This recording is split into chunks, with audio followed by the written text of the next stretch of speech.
क्रांती news, आवाज सर्वसामान्यांचा। रविकांत तुपकर यांच्या आंदोलनाचा वणवा भडकला। खामगावात एसडीओ कार्यालय जाळण्याचा प्रयत्न, पेठच्या पुलावर संतप्त शेतकऱ्यांनी टायर जाळले। बुलढाणा शेतकरी नेते रविकांत तुपकर यांनी शेतकऱ्यांच्या कर्जमुक्तीसाठी सुरू केलेल्या अन्नत्याग आंदोलनाचा वणवा आता चांगलाच भडकलाय।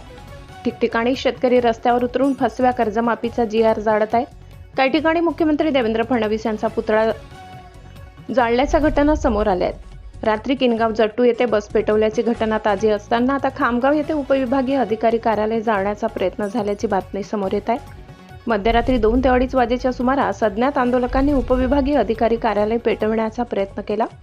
शेतकरी नेते रविकांत तुपकर 15 जूनपासून त्यांच्या बुलढाण्यातील निवासस्थानी कर्जमुक्तीसाठी अन्नत्याग आंदोलनाला बसले आहेत। विविध स्तरातून त्या आंदोलनाला पाठिंबा मिळत आहे। दरम्यान आता आंदोलकांच्या भावना तीव्र झाल्याचे चित्र आहे। काल दिवसभरात ठिकठिकाणी शेतकऱ्यांनी शासनाची कर्जमाफी फसवी असल्याचा आरोप करीत GR जाळले। रात्री किनगाव जट्टू येथे देखील एसटी बस पेटल्याचा प्रकार समोर आलाय। मात्र पोलिसांकडून बस शॉर्ट सर्किटने पेटल्याचा दावा केला जात असला तरी संतप्त शेतकरी आंदोलकांनीच बस पेटवल्याची दबक्या आवाजात चर्चा आहे। दरम्यान रात्री खामगाव येथील SDO कार्यालय पेटवण्याचा अज्ञात आंदोलकांनी प्रयत्न केला।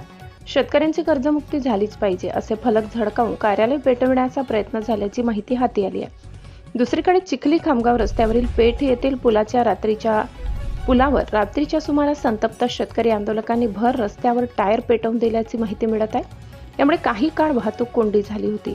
अन्नत्याग आंदोलनाचा 3रा दिवस, रविकांत तुपकरांकडून शांततेचे आवाहन। रविकांत तुपकर यांच्या अन्नत्याग आंदोलनाचा आज 17 जूनला 3रा दिवस आहे।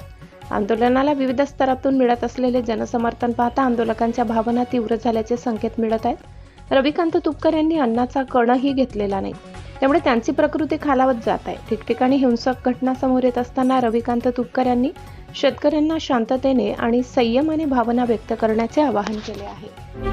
अशाच नवनवीन बातम्या पाहण्यासाठी आमच्या महाराष्ट्र क्रांती न्यूज या YouTube चॅनलला लाईक करा, सबस्क्राईब करा आणि बेल आयकॉनला प्रेस करा।